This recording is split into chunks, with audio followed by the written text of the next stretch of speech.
সবাই তো কুমড়ো খেয়েছেন, কিন্তু এই রেসিপিটা একবার করে খেয়ে দেখুন, খুবই ভালো লাগবে, সুন্দর লাগবে। এটি হচ্ছে কুমড়ো শাক আলু দিয়ে রান্না। আসসালামু আলাইকুম বন্ধুরা, সকলে কেমন আছেন? আলহামদুলিল্লাহ সকলেই ভালো আছেন, সুস্থ আছেন।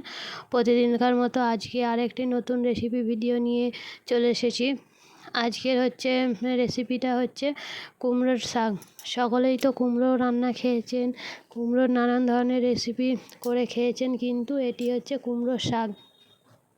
একদম নরম কুমড়োর শাক, তাই এটাকে কুমড়োর শাকটাকে ভালো করে কেটে নিচ্ছি। এর ডাঁটাটা একটু ছিলে দিতে হয়, পাতাটাও অল্প কেটে নিচ্ছি। এর ডাঁটায় একটু পাতলা ছোল থাকে, সেই ছোলগুলোকে ফেলে দিয়ে কুচিয়ে নিচ্ছি।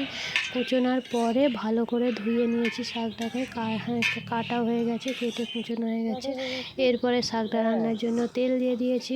তেলটা গরম হতে এতে দিয়েছি শুকনো লঙ্কা, একটা শুকনো লঙ্কা দিয়ে দিচ্ছি। এবারে পেঁয়াজ কাটা দিয়ে দিচ্ছি। পেঁয়াজ লাল হয়ে গেছে, পেঁয়াজের মধ্যে এবার মশলা দিয়ে দেবো।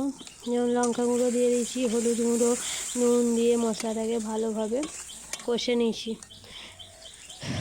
একটু পানি দিয়ে কষতে হবে। কষে নেওয়ার পর যখন মশলা থেকে তেলটা বেরিয়ে পড়বে, তখন এর মধ্যে আলুটা ঢেলে দেবো।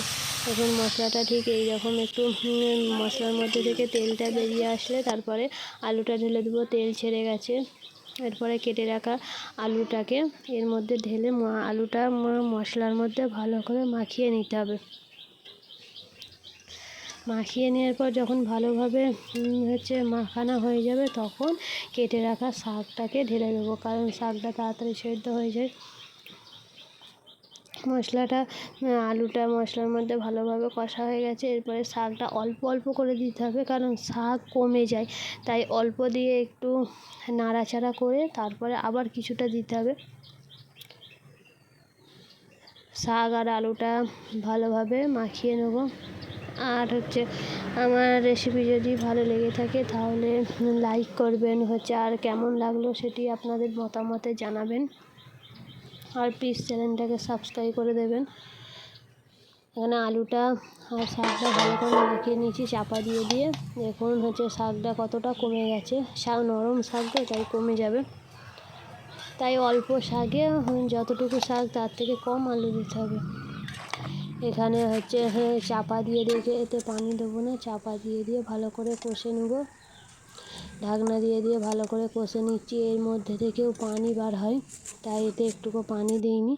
এরপরে এক্ষেত্রে মশলা দিয়ে দেবো, ধনে গুঁড়ো আর পরিমাণ মতো জিরে গুঁড়ো দিয়ে মশলাটাকেও শাক আলুর সাথে ভালো করে মাখিয়ে নেব।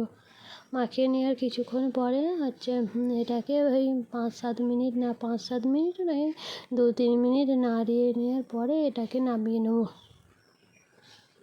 বেশিক্ষণ নাড়াচাড়া করলে বা এতে পানি দিলে শাকটা বেশি সেদ্ধ হয়ে যাবে, তাতে খেতে খারাপ লাগবে। আমাদের রেডি হয়ে গেছে। দেখুন কেমন লাগলো সেটি আপনাদের প্লিজ মতামতে কমেন্ট বক্সে